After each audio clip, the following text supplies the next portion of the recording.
আসসালামু আলাইকুম, শুভ স্বাগতম ইঞ্জু কিচেনে। আজকে আমি আপনাদের সঙ্গে শেয়ার করবো ব্রেড কাকলেটের রেসিপি। এতটাই দুর্দান্ত খেতে হয়, আপনারা একবার এই কাকলেট বানিয়ে গেলে বারবার খেতে চাইবেন। সম্পূর্ণ সহজ পদ্ধতিতে ঘরোয়া উপকরণ দিয়ে আজকে ব্রেড কাকলেট বানিয়ে দেবো। তো এই ভিডিওটি অবশ্যই শেষ পর্যন্ত দেখবেন। সবার এখানে ব্রেড কাকলেট বানানোর জন্য ব্রেড নিয়ে নিতে হবে, মানে এরকম পাউরুটিগুলো। এবার এই পাউরুটিগুলো আমি কেটে নিয়ে নেব। ব্রেডের যে চারদিকে লাল লাল অংশটা, মানে যে পড়া অংশটা থেকে সেটা নেওয়া যাবে না, সেটা আমি কেটে ফেলে দিয়ে দেবো। একটা চাকুর সাহায্যে আমি চারদিকের অংশগুলো এভাবে কেটে ফেলে দিয়ে দিচ্ছি। এবার ব্রেডগুলো ছোটো ছোটো টুকরো টুকরো করে কেটে নিয়ে নেব, ঠিক এইভাবে। আপনারা চাইলে ব্রেডটা একদম মিক্সিতে পেস্টও নিতে পারেন। তো যদি এইভাবে পেস্ট করে নিয়ে নেন তো ব্রেডের ফ্লেভারটা থাকে না, খেতে একদম ভালো হয় না। এইভাবে আমি আপনাদের টিপস করবো, কেটে নিয়ে নেবেন। এবার একটা পাত্রের মধ্যে আমি নিয়ে নেব সেদ্ধ করা আলুগুলো এইভাবে হাত দিয়ে ভেঙে নিচ্ছি। ওই যে বললাম, খুবই মিহি করে পেস্ট দিব না, যাতে ফ্লেভারগুলো হারিয়ে না যায়। একটু আলুর ভাবটা এবং একটু ব্রেডের ভাবটা যাতে থাকে, তাই এইভাবে দিয়ে দিচ্ছি। এই যে ব্রেডগুলো এবার দিয়ে দিলাম, দিয়ে দেবো পেঁয়াজ কুচি, দিয়ে দিব এখানে 1 চামচ থেকে 1.5 চামচ মতো সুজি, আর দিয়ে দিব কর্নফ্লাওয়ার। আপনাদের কাছে কর্নফ্লাওয়ার না থাকলে আপনারা এখানে দিয়ে দিবেন ময়দা। আপনারা ময়দাও না থাকলে এটা চালের গুঁড়ো ইউজ করতে পারেন। এবার দিয়ে দিব ঝালের জন্য লঙ্কা গুঁড়ো, দিয়ে দিব এখানে আমি ধনে গুঁড়ো, জিরে গুঁড়ো দিয়ে দিচ্ছি, দিয়ে দেবো এখানে গরম মশলা, এটা দিতেই হবে। স্বাদ অনুযায়ী লবণ দিয়ে দিচ্ছি, আর দিব কাশ্মীরি লাল লঙ্কার গুঁড়ো। এখানে আপনারা কাঁচা লঙ্কা ইউজ করতে পারেন, আমি ইউজ করেছি। পরে এই ক্লিপটা আমি দিতে ভুলে গেছি। এবার সমস্ত উপকরণ প্রথমে হাতে মেখে নিব। একটু মেখে নেওয়ার পর সেখানে দিয়ে দেবো একটা ডিম দিয়ে ভালো করে সমস্ত উপকরণ মেখে নিয়ে নেব। খুব ভালোভাবে হাত দিয়ে চটকে চটকে আলুগুলো একদম ভেঙে ভেঙে মেখে নিয়ে নেবেন।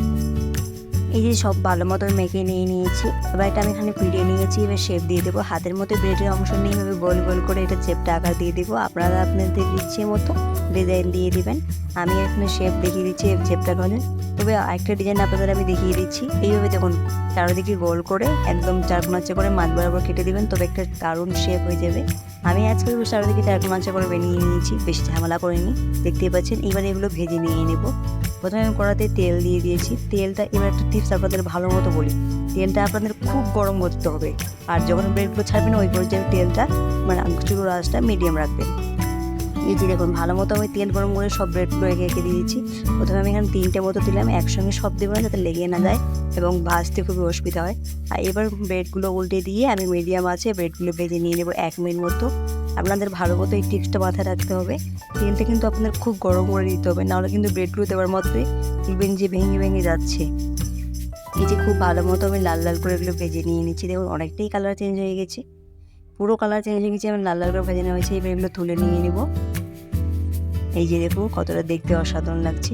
এবার বাকি তেলে আমি সেম প্রসেসে ব্রেডগুলো ভেজে নেবো। তেলটা অতিরিক্ত গরম করতে হবে, খুবই হাই তেলটা গরম করে নিয়ে নেবেন। গরম করা হয়ে গেলে গ্যাসের ফ্লেমটা মিডিয়াম রেখে এই ব্রেডগুলো একে একে করে দিয়ে দিব। তারপরে ব্রেডগুলো উল্টে দিয়ে লো মিডিয়াম আছে একদম ভেজে নিয়ে নেব। এই যে দেখুন একদিক হয়ে গেলে উল্টে দিয়ে দিচ্ছি। এভাবে আমি ব্রেডগুলো ভেজে নিয়ে নিচ্ছি। ব্রেড ভাজা হয়ে গেছে, সমস্ত ব্রেড তুলে নিয়ে নিব। এই যে দেখুন, এবার গরম গরম সস চাটনি যার সঙ্গে খান না, খেতে এতটাই অসাধারণ এবং এতটাই মুচমুচে হয়ে আপনাদের আমি ভেঙে দেখাচ্ছি। এই যে ঠিক এইভাবে। ভিডিওটি ভালো লাগলে লাইক কমেন্ট শেয়ার করবেন, চ্যানেলটি সাবস্ক্রাইব করতে একদমই ভুলবেন না।